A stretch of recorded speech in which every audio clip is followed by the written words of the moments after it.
বিএনপির মনোনীত ঢাকা-৬ আসনের প্রার্থী ইশরাক হোসেন বলেছেন, বেগম খালেদা জিয়ার মতো নেত্রী হাজার বছরে একজনও আসবে না।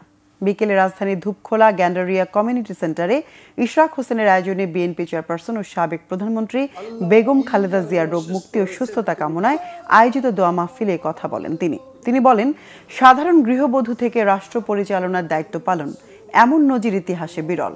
অতীতে বহু নেতা এসেছেন, ভবিষ্যতেও আসবেন, কিন্তু খালেদা জিয়ার মতো আপসহীন ও সাহসী নেত্রী ইতিহাসে খুব কমই দেখা যায় বলে উল্লেখ করেন। ইশরাক হোসেন বলেন, বেগম খালেদা জিয়া যদি গণতান্ত্রিক আন্দোলনের ভিত্তি রচনা না করতেন তাহলে ২০২৪ সালের গণঅভ্যুত্থান সম্ভব হতো না। দোয়া মাহফিলে উপস্থিত ছিলেন মুক্তিযোদ্ধা দলের সভাপতি ইশতিয়াক আজিজ উলফাত সহ দলটির বিভিন্ন ইউনিটের নেতাকর্মীরা। বেগম খালেদা জিয়ার মতো নেত্রী হাজার বছরেও একজন আসে কিনা সেটা আমি বিশ্বাস করি আসে না।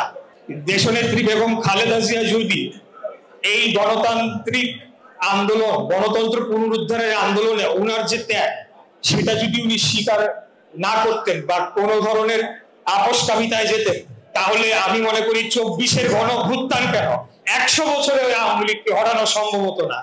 এই আন্দোলনের পাটাতন রচনা করে গিয়েছেন, আমাদেরকে রাজনৈতিকভাবে আদর্শগতভাবে লড়াই করার জন্য উদ্বুদ্ধ করে গিয়েছিলেন দেশনেত্রী বেগম খালেদা জিয়া, যেটি পরবর্তীতে ওনার পুত্র দেশনায়ক তারেক রহমানের নেতৃত্বে আমরা সফল করেছি।